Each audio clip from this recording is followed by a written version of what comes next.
अध्याय 2 गांव की यात्रा। निशांत और उसका परिवार आज एक साथ सायंकालीन भोजन के लिए बैठे थे। आज ताऊजी ने कुटुंब सभा के लिए सभी को भोजन पर बुलाया था। बच्चे एक दूसरे को हैरानी से देख रहे थे।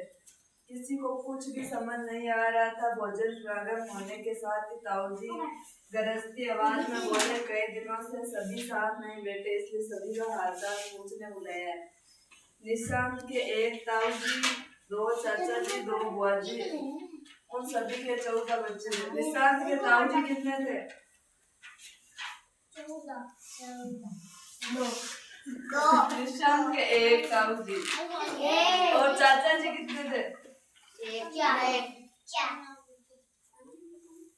2। और बुआ जी 2। हाँ, बुआ जी 2। और बच्चा कितना? 14। उनके परिवार में 26 लोग एक साथ। कितना लोग हैं पूरा? 26।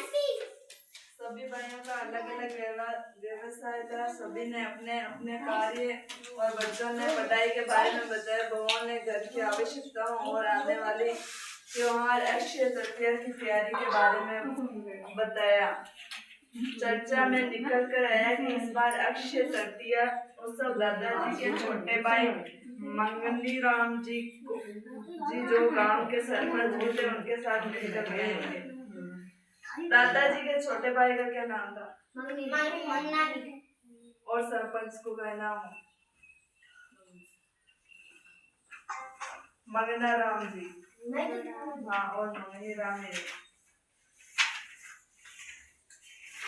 प्रारंभ में बच्चे खुश नहीं थे। गांव में सुविधाएं कम होती, बिजली नहीं आती, कुछ मकान कच्चे और लोग झोपड़ी में रहते थे। पानी बहुत दूर से लाते थे। निशांत और उसके भाई बहन गांव जाने में इसलिए भी आनाकानी कर रहे थे क्योंकि लगा कि वहाँ कुछ दिखने को नहीं मिलेगा। ताऊजी ने सभी बच्चों को समझाया, आजकल गांव में भी पर्याप्त विकास हो चुका है। ताऊजी की बात सभी मान गए। निशांत का कुटुंब त्योहार पर अपने गांव की तैयारी कर रहा था। एक एक कर सभी का बैग तैयार किया गया। जब उनके माता पिता ने गांव के बदलते हालात एवं वहाँ के विकास की बातें बताई तो बच्चों की उत्सुकता बढ़ गई। गांव की यात्रा। अगले दिन पूरा परिवार बस में बैठकर गांव की ओर चल पड़ा। यह पहली बार था जब बच्चों ने गांव में जाने वाली बस में यात्रा की। बस के झूले खाने से बच्चे पहले तो घबराए, लेकिन धीरे धीरे आनंद लेने लगे। रास्ते में हरियाली, खेत और गाय भैंसों को भी देखना उनके लिए बिल्कुल नया अनुभव था। बस हर 3-4 किलोमीटर बाद रुक जाती, सवारियां कभी कभी बकरी और भेड़ों को भी चढ़ाते। गांव पहुंचने पर बच्चों ने देखा तो देखते रह गए। वहाँ की सड़कें पक्की और सड़कों के किनारे सोलर लाइट थी। घरों में भी छतों पर सोलर पैनल लगे हुए थे। गांव के हर मोहल्ले में भी पानी की टंकियां बनी थी। घर में नल लगे हुए थे। प्रत्येक घर तक एलपीजी गैस पहुंची थी और घरों से निकलते हुए धुएं को रोको। किसान भी अब अजैविक खेती करने लगे। उधर गांव के चौपाल पर इंटरनेट के साथ साथ एक छोटा सा पुस्तकालय भी था।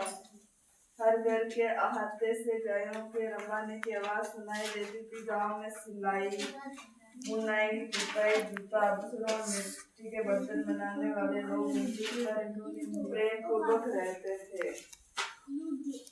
निशांत के दादा ने बच्चों को गांव घुमाने का वादा किया। सुबह उठते ही वे खेतों में गए जहाँ चना, गेहूं और सब्जियों की फसलें ले रहे थे। खेतों में कौन कौन सी फसलें थी?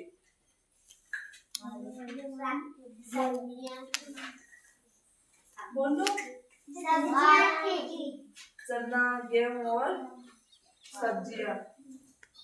बच्चों ने देखा कि किसान ट्रैक्टर और मशीनों से खेती कर रहे थे। गांव के तालाब में बत्तख और मछलियां तैर रही थी। बच्चों ने पेड़ों पर बैठे रंग बिरंगे पक्षियों को निहारा और उनके चहचहाने की आवाज सुनी। सभी का मन प्रसन्न हो गया। पेड़ पक्षी और परंपराओं की रोचक दुनिया।